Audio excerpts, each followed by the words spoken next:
Gas na guys, tumata pala dragging yung motor. Yun nga guys, tama pala ako ng hinala. May issue na talaga yung flyball, kaya palitin na. Nirecommend ni Kuya Mario na palitan na ng bagong flyball na 16G. Pwede din sa Skydrive Chocolate 125. So ito guys, bumili ako dun sa kabilang shop. Hindi ko na rin pinakita, pero yun nga, kailangan ng palitan para yun, maiwasan din yung pagkasira ng CVT set natin o yung panggilid. Hinayaan mo lang na ganun yung flyball mo na may may gas-gas na, may possibility na ito yung sisirain niya. So kaya kailangan na natin palitan ng bagong flyball.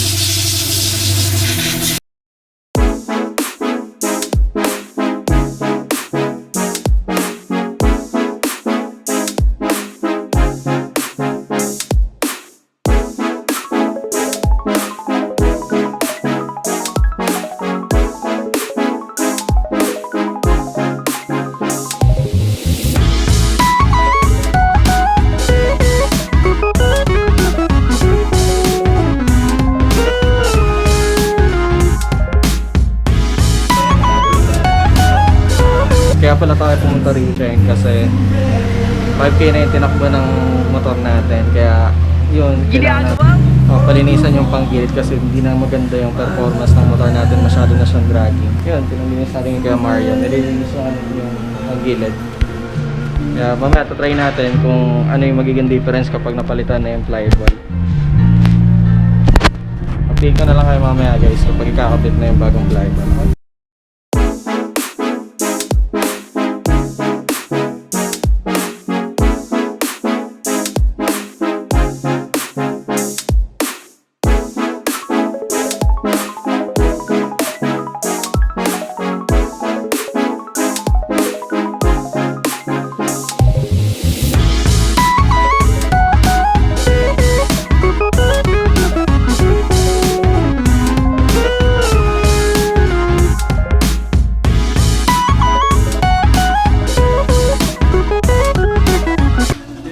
Kinakabit na yung panggilid natin doon. Pinabalik na ni Kuya Mario.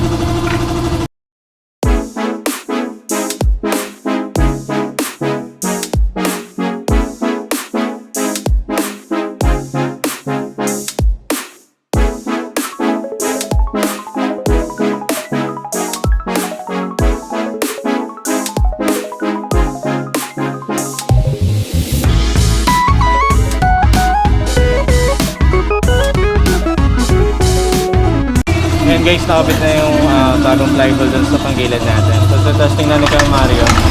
Ayan.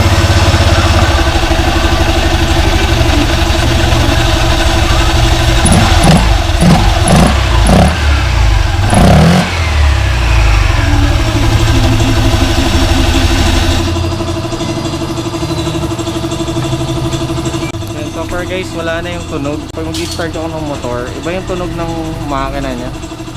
Talagang mararamdaman mo talaga na may issue din mismo sa flyball. Kaya yun, mas maganda na safety first din. Na pag nasiraan tayo ng panggilid, lahat yun madadamay yung parts ng panggilid natin. Kaya kailangan natin, kumbaga habang maaga pa lang, kailangan lutusin na natin kung ano yung pwedeng gawin dun para maiwasan yung pagkasira ng panggilid natin sa motor. Standard na flyball pinag na natin, 14 grams. Nakalangawin sa kanyang set ngayon, 15 grams. Testing natin ngayon boss. Yun, testing na ni Kuya Mario kung okay yung performance na pagpalit doon sa flyball.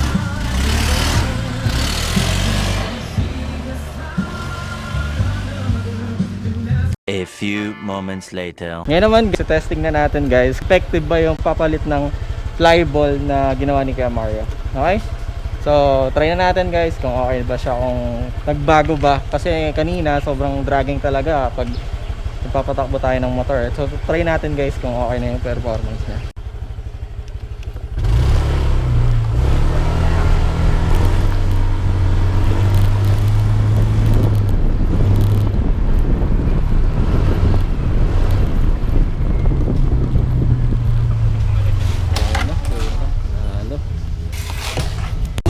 Yan nga guys, nandito si Kuya Zeng, yung may-ari ng store. Siya yung ano pala guys, yung nagkabit ng kusina ko. Hindi ko na pinalagyan eh, pero makikita niya naman, di ba, nagbago yung kusina ng click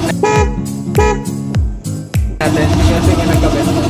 At ngayon, pumunta ako para paayos yung panggilid natin kasi nga dragging na yung motor.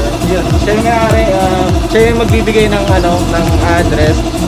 Kung gusto nyo magpaayos ng motor, legit dito guys, sulit talaga yung pagkagawa. Ayun.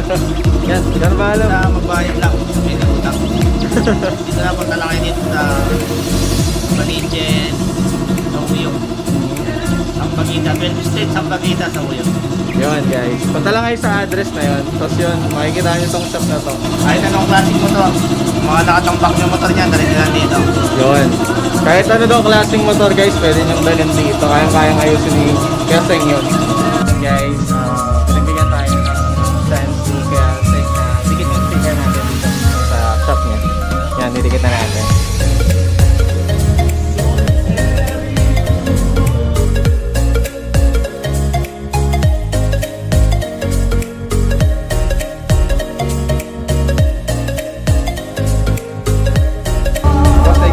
Sana po tayo rin sa aming shop, Bakit Motor and Zeng Works. Pagpagkita sa uyo.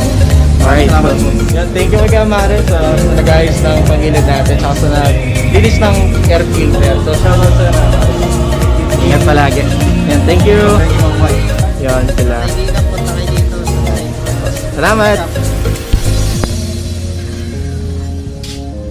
Finally guys, napalitan na natin yung flyball dun sa panggilid natin tsaka nalinisan na rin ni Kuya Mario yung air filter. So far okay naman guys yung performance na laki ng pinagbago ng motor natin. Unlike dati na sobrang dragging talaga, hindi ko nagugustuhan yung performance niya. Tapos yun, so I hope guys na nagustuhan niyo tong bagong video na in-upload ko sa pagpapalit ng flyball dun sa motor natin. Pasensya na rin guys kung di ako gano'ng magsasalita kasi nga yung machine kasi medyo maingay ang ginagamit lang natin yung external mic kaya yun, hindi gano'ng marinig. Kaya ayan, kung bago ka lang pala guys, huwag mo kalimutan i-click yung subscribe button pati yung notification bell para updated ka sa mga bagong upload na video ko. And by the way guys, shoutout din pala kay Kuya Zeng pati dun sa nag-ayos na itong motor ko si Kuya Mario. So maraming salamat guys. So hanggang dito na lang sa video na to. So keep safe guys.